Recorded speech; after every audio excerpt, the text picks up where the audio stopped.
Another day in paradise. Welcome back to Ali's Digger Diary. Gonna put that in a digger today. Why have you put it so far forward on the trailer, Al? Two reasons. One, that's how far the little loader would reach where the trailer was parked up. And two, that camera up there can see me. See what I've got in the trailer. Look, I'll show you.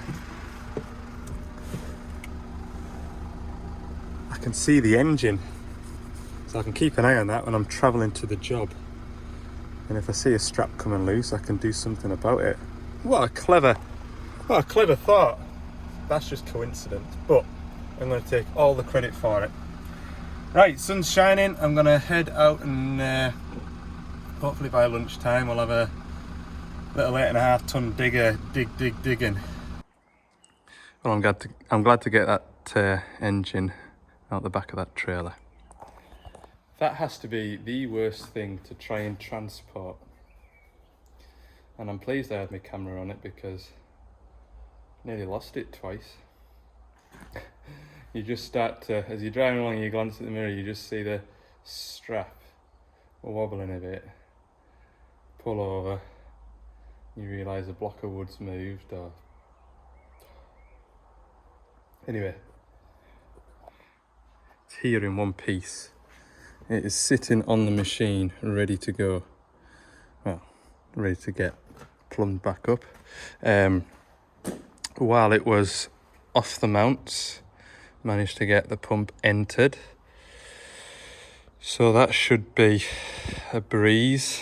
I wasn't really looking forward to putting that back on because I was really fighting against the twist of these heavy pipes, pulling it off. But when you're in one of those kind of moods, you just get it off by any means necessary without taking loads of pipes off. So that's on.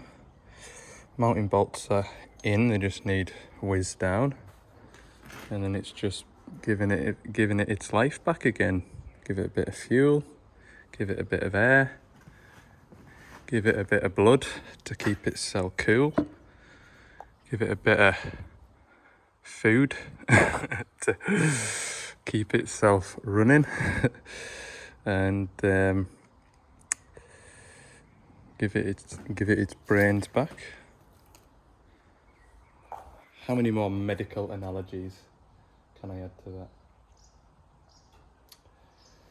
Anyway, I'm pleased to see it back in the engine bay, and it didn't take much for it in. The farmer gave us a hand. He was driving his forklift, telehandler thing. So yeah, let's get to it, shall we?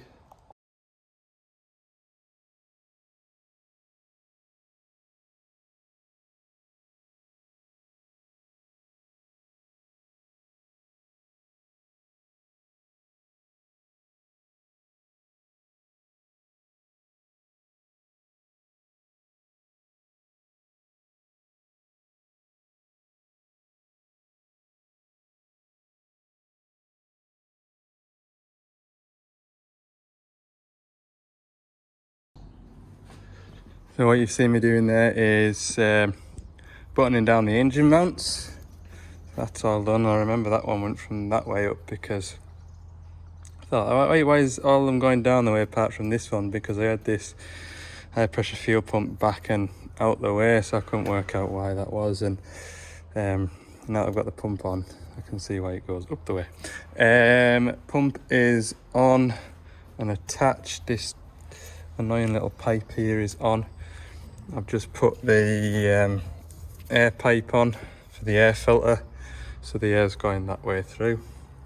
Now there is one wire cable strap that I must remember to do because I will forget, so I'm just going to do it right now. Down in the guts of here, whether you'll be able to see that, there is the earth strap from the engine to the chassis. Without that, it'll cause havoc. So I'm going to remember, I haven't crushed it, nope. I'm going to remember to fit that right now.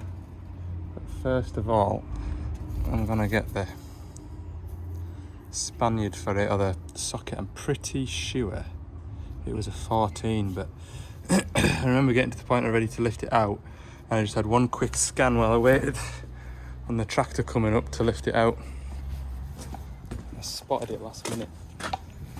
So, not 12, not 13, definitely a 14.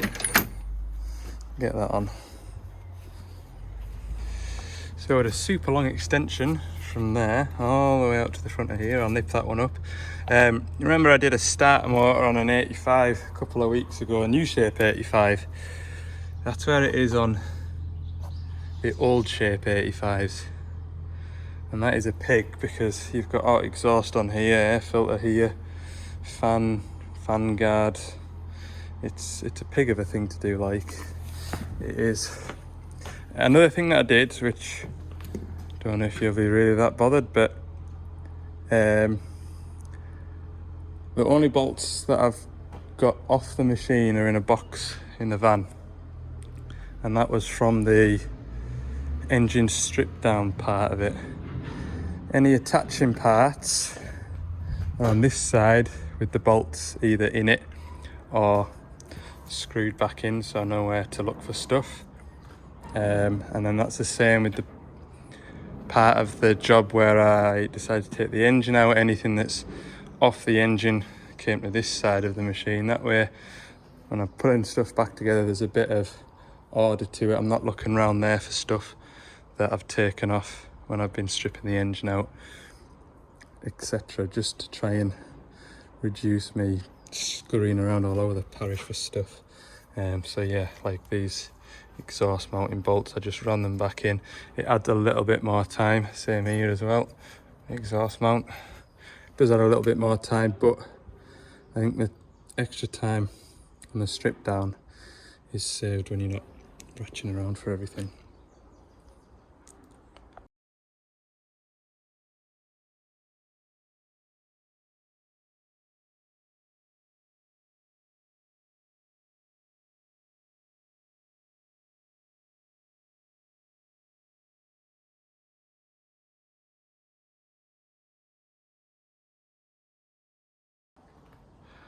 Well, that was much easier with me hat turned back like a cool kid. Much easier with the bonnet off. Hellfire. It's a shame that bonnet weighs an absolute ton. Right, that's that side of the engine, other than them heater hoses, done. I'm going to build up this side now. Fuel hoses, multi-plugs. Sort of start there and work my way to here, get the air conditioning pump hung. Still got the fan pulley to put on because I forgot it. Well done out. Just about to say, oh no, where is the big washer and the bolt gone for it? But I took that away with me, didn't I? It's on there. That'll be FT, that. The amount of times that's that bolt's turned that engine over now. Hellfire. So yeah, I'm just going to get some plugs on. I noticed when I was in the workshop and I was tipping the machine the wrong way up, tipping the engine the wrong way up, and there was a red plug bit that came out of one of those plugs, and I'm pleased I spotted it because it's off that one. It should look like that.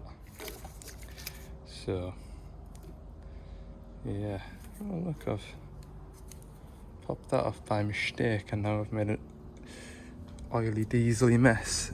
Did I tell you about that when I was pulling the engine out?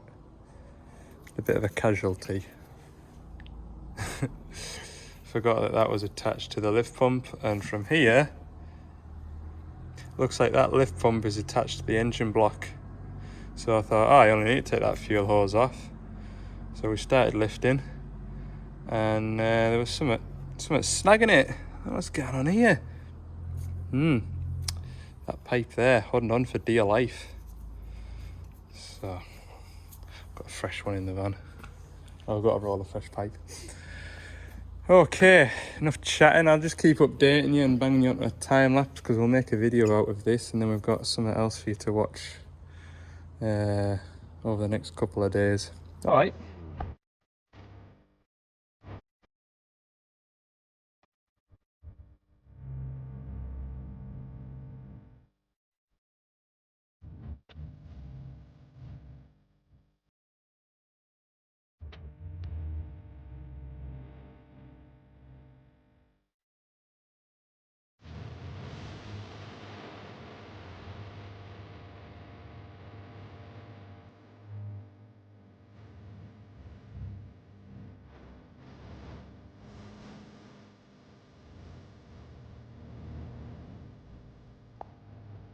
Right, fuel and wiring all done up.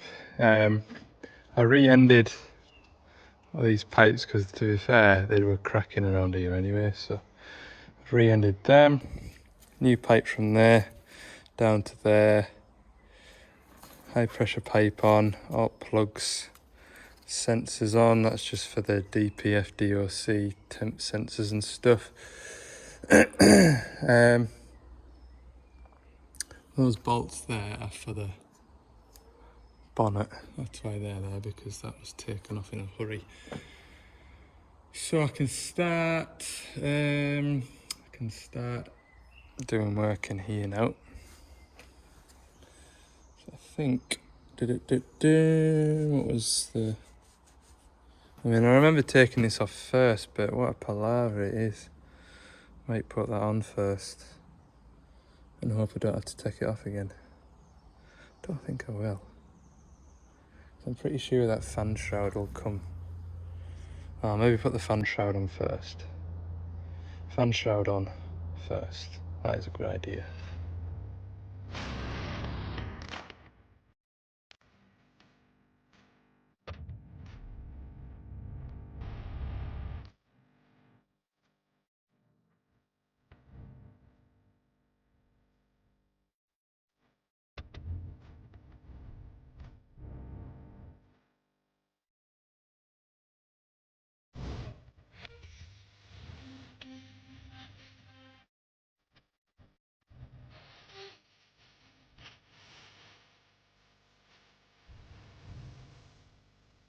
My fan shroud's on.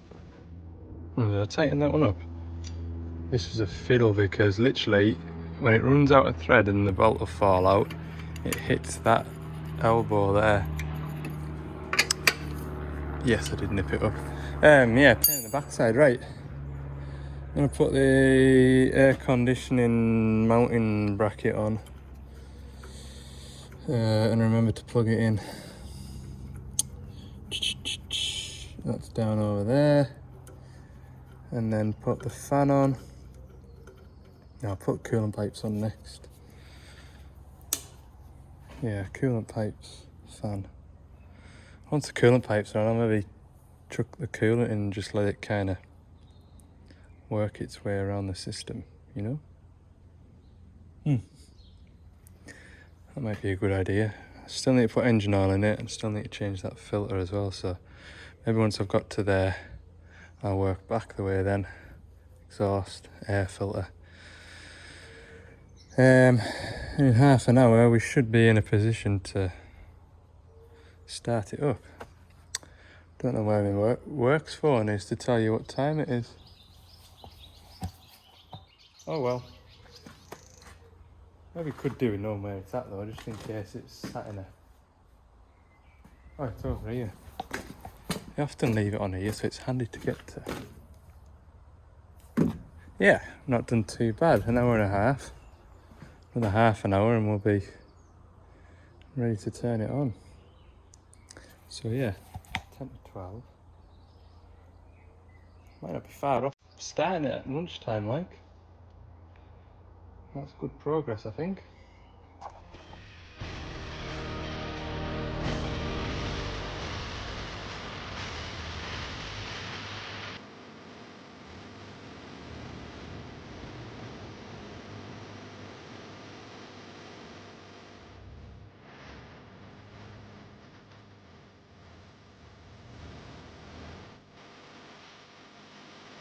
I couldn't handle the suspense anymore. And I didn't want to put another 20 minutes worth of stuff on it in case I didn't need to. So, got my pressure gauge on it. So on the cap it says 0.9 bar, so that should be operating pressure. Or no more than 0.9 bar anyway. So, on first inspection everything looks good. Down in the bottom of there that was leaking last, I'm going to get that drop on that alternator there so I don't give myself a fright later.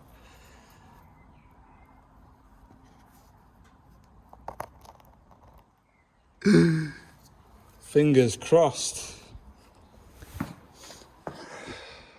engine oil's in it. It is, if I wanted to, I could fire it up, but I don't really want to do it without an air filter on in this dusty bit and make a hooer of a racket. I'll get a load of error codes because that's not attached. But at least I can view that. I did pump it up to just shy of 10 like.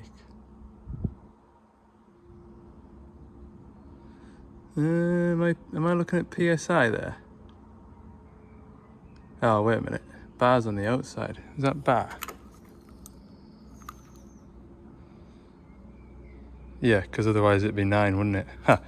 So what's that at? 0.56, 6.5. Oh, I can maybe pump it up a little bit more, then I'll do that. Although I'm happy just looking at it not leaking at the minute.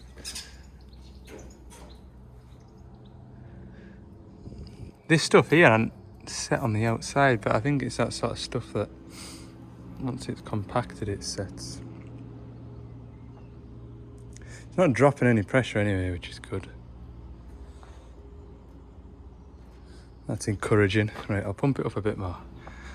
Okay, there we go, 0.9 bar, and I've had a look down the back of here with my torch. Everything's looking good at the moment. This battery's running out because what it does is it flashes at you. Should stay on now for a short period. That big red thick bead there, that's where it was running down last time. So it's good. It's good. I think I might have some lunch. Just I don't get short of patience if something bad does happen when I turn the key. Probably a good idea. Because I will be short of patience if something happens that I don't want to happen when I turn the key. I'll have lunch. I'll let it sit with pressure on it like that.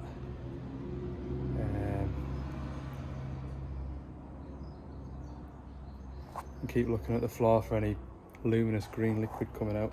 Okay, half an hour later, the pressure has dropped ever so slightly. That doesn't fill me with too much concern because there's probably still a bit of air inside the system, you know. As long as we don't... Oh.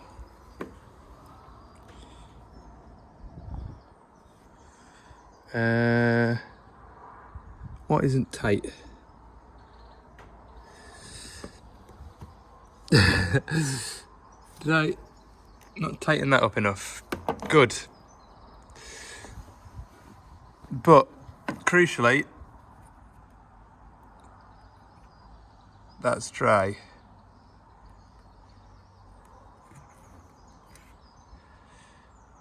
Good.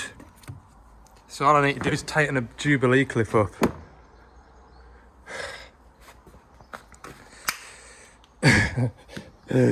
And then hope it starts. Hey man, why am I going to this toolbox? Everything's just about scattered out here on the floor. 10 mil. No, it's an 8, is it? An 8, it's an 8. 10 mils there. Yes, I do feel a little bit more with it after something to eat. Oh yeah, must have got sidetracked by something when I... Oh, is that one up there leaking as well? Yes it is. Oh, is that one? No, that's where it's spilt from up here and run down there. Okay, I'll take that pressure off.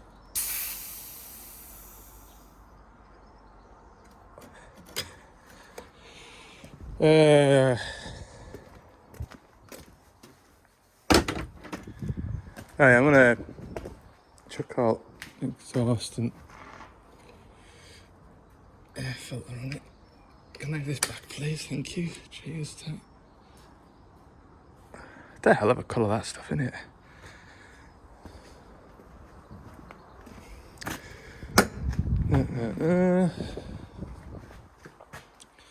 Does it push the coolant through the system or? No, not really. Right. That goes on first. 6 and 2 3s. I think I'll put the... I'm just talking for the sake of talking.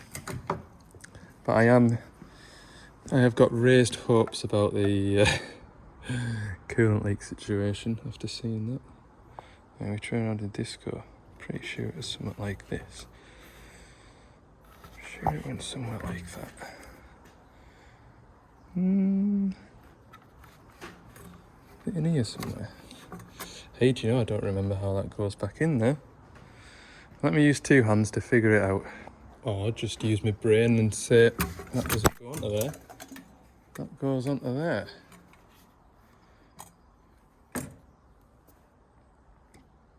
Jubilee.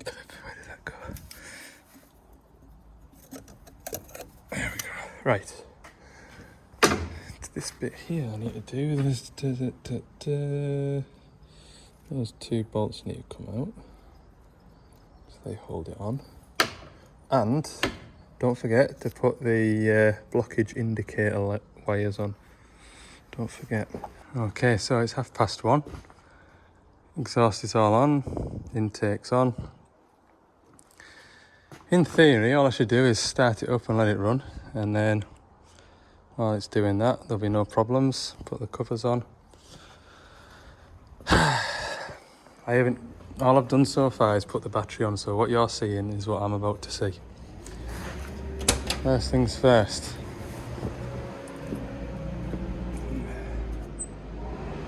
Jump in the cab, turn the ignition on.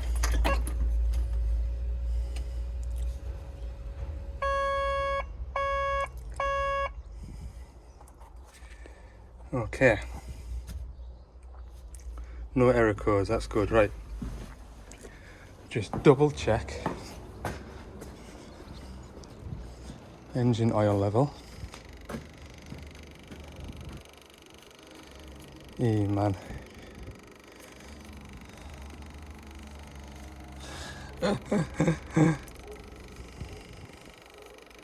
Nervous about this. Right. Definitely got engine oil. Pumps attached. Air filter. Fan belt. Oh, that's the aircon one. Fan belt.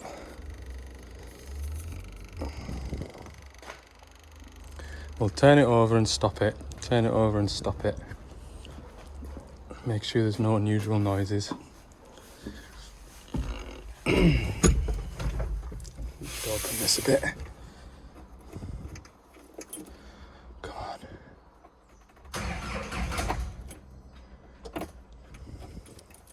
It turns over. I wouldn't let that finish beeping. I'll speak up. Stop talking.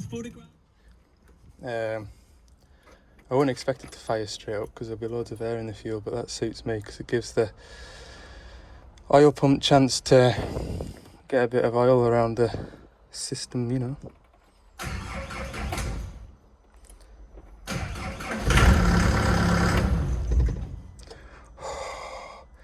It started.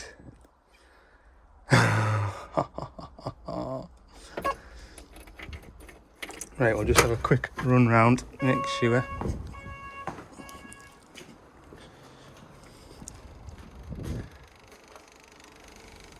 No oil coming out of there.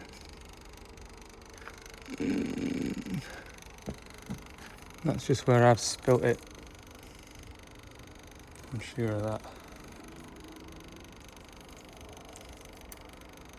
Good. Fuel. No leaks.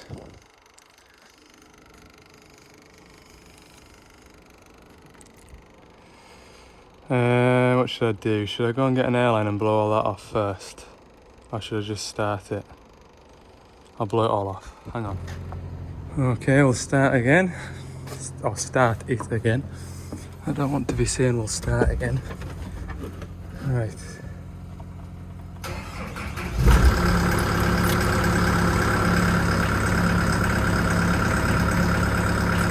Got no engine management lights.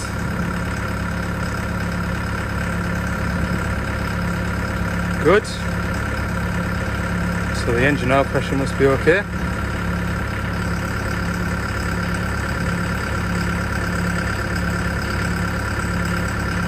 Engine sounds normal.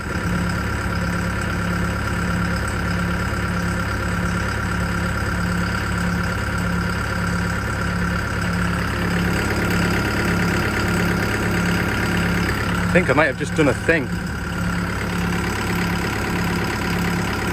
properly.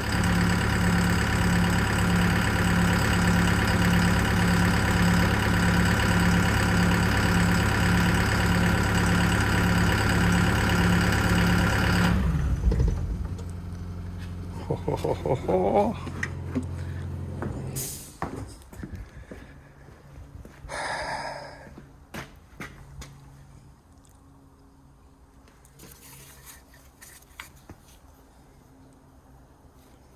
What is or was that?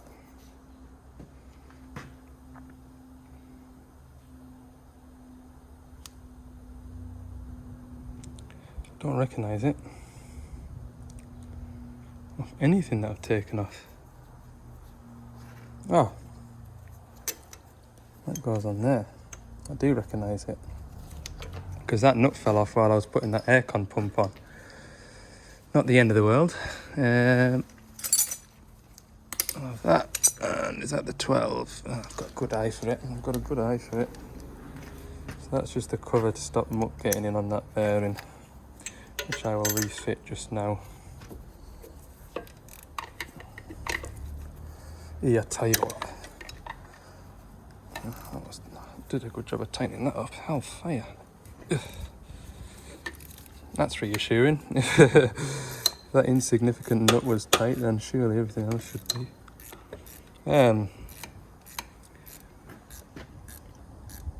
That is a really good thing that it's running, because it's one of them horrible... No, I should have just slackened the whole thing off. Why did I do that? Yeah, no, when you're doing a rebuild like that, you just don't know if you've got it right until... I mean, you do everything right, don't you? But you don't know that it's right until you've spent... How long was it yesterday? About 6 hours yesterday. And then got here at 10:30, it's now 1:30. So, yeah, it's a bit nerve-wracking, like, it really is. I just need 2 hands to pop this on, hang on.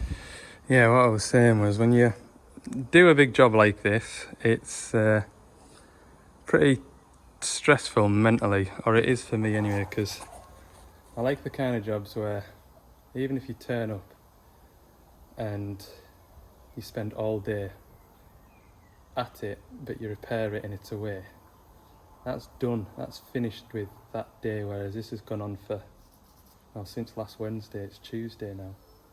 So it's been in the back of your head, sort of all the time. I don't really like that. I like to just turn up, do a job, and get on to the next one and knock that one off the list. So the thing to even be running, I haven't run it up to temperature yet, obviously, but just have it running. I've pressure checked it, so I know I've got a good chance that it's gonna hold water. I'm quite content now. I feel like I can breathe a sigh of relief. So that's good. There's no other feeling. Well, there's loads of feelings like it, but I don't know how I would describe it to somebody that isn't or doesn't do the job, if that makes sense. Just being honest with you. Especially when it's a job that you haven't done before, or I'll be honest with you, I did at some points feel a little bit out of my depth, because it's not something that I do regularly, is strip an engine down, pull camshafts out, etc, etc. You have an idea of what all you need to do it, you know the basics on what you need to do to rebuild it, you know what you should and what you shouldn't do, and you just sort of rely on that knowledge that you've picked up over the years to do the job. Does that make sense?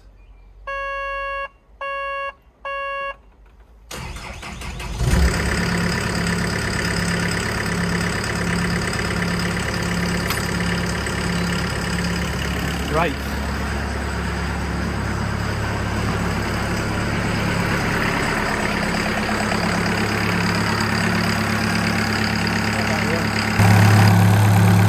Okay, it's been running for about 20 minutes now while I've put the cover on round here, put the belly plate on, put that guard on. All that's left to go on is the cover around here. Obviously I'm not going to even attempt to do that while the engine's running, so I'm going to switch it off. And then I'll also, once it's switched off,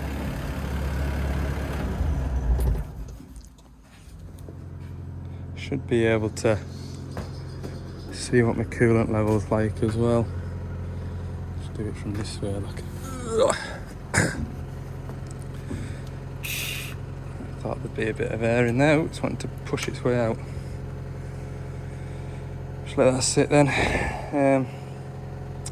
I'll put this cover on first then. Well, I'm sure like me you're sick of the sight of this thing now. The only thing I've got left over is this broken P-clip. And that goes,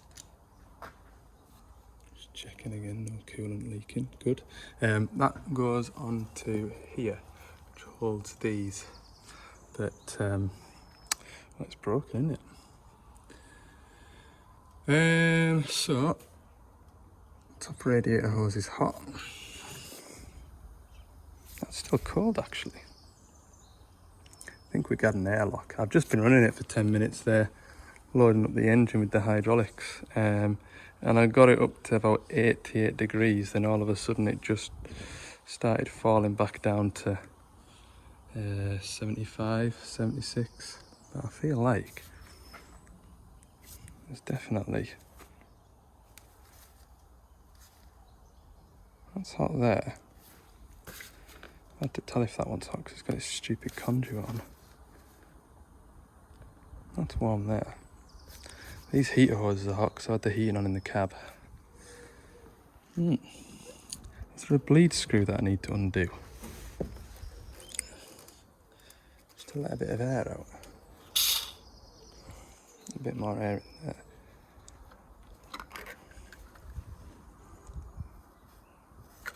Isn't that warm? It's warm, like. We've got a thermostat issue now. Is that the cause of the machine blowing it out the side? Not a big job, the thermostat, it's just under there. Hey man, right, I need to go and find my man to lift this bonnet on because I've got the hinges. We took the hinges off on the bonnet, lifted the bonnet off, but trying to get that on and put the hinges in is going to be difficult, so I've taken the hinges off the machine and put them on the bonnet so he can come with me, sit it on here, and then he can disappear back to whatever he's doing. So I'll go and find him. Alright, 20 past 3. Get these things shifted now. Just talking to the customer there. He says it has kind of like, when you'll be working it, it'll watch the temperature gauge and it'll just go up for 2 or 3 minutes and then settle back down throughout the day. And so when I was watching the actual temperature through the dash, it sits at operating temperature about 75 to 79 degrees. And then it just starts to climb to about 93-ish, and it sits at 93, doesn't get any higher no matter what you do, and then it kind of just slowly drops back down to operating temperature. And I said it sounds like the blooming thermostat to me, not working properly. So they're not expensive. I'm gonna send one out to him. He says, oh, I'll just fire that in one morning, because I said I wouldn't like to tell him to just crack on without swapping it, to be fair. might be the cause of why it's come out of that timing case. And although I can't remember whether it was on YouTube or Instagram, somebody commented and said, oh, I've done loads of them, and I thought, hell, didn't know it was a thing with them. And of course, you know, I've been among them machines for the last 13, 14 years now, and that's the first time I've come across it, so maybe I've just been lucky. Anyway, 3:20, I'm going to bring back through the yard, pick up the turbo and intercooler and stuff like that, and see what time of day it is, whether I go through and do that this afternoon, I'll do that in the morning and do the slew gearbox in the afternoon. Just glad to get that out my way, that 85. So I think on a whole, I've come away from that, fixed the problem, but probably discovered the cause of the problem. There we go. Hindsight's a great thing. Maybe I should have just fired a thermostat in it. Not expensive, fire a thermostat in it just because you're in there. I wasn't really in there, I never touched the thermostat housing, but anyway, I'm talking for the sake of talking. I don't feel defeated by any stretch of the imagination, so that's a good thing. Okay, onwards. So a bit of bad news, well, there's a couple of bits of bad news. Turbo isn't here yet. We think that it's got on the pallet, or it's been sent on the pallet with the slew gearbox that was ordered at the same time. So it won't go into like the parcel vans, it'll go onto what they call the pallet network, which generally takes a little bit longer to come. So that's kind of scuppered my plans, but no matter. The other bit of bad news is the traffic was horrendous getting back from that job. It's 5 o'clock now. I was bothered with the roads basically. Right, I am gonna leave that to put air through here, just if there's any moisture left in it, it'll hopefully blow it all out. And then I'm going to get a clean rag, clean all these tubes up, and do that. And then in the morning, while I wait for this pallet wagon to turn up, I'm going to go and service the DX27 and have a look at a DX210. That's what I'm going to do tomorrow. Probably 210 and then 27.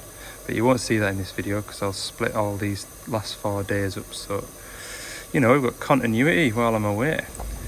Okay, loaded up for tomorrow. I'll round the video up at that. I promise you, in the next video you will not see a DX85 or an engine. You might see an engine, but not a DX85's engine. You won't see me complaining about it. Okay, thanks for watching. I hope you've enjoyed this video. If you have, let me know by clicking the like button. For more bits and pieces throughout the week, check out my Instagram, Ali's Digger Diary. And if you haven't already, click the subscribe button too. I've been working hard, and you know, those little subscriber ticks, just gives us a spring in my step. See you in the next one.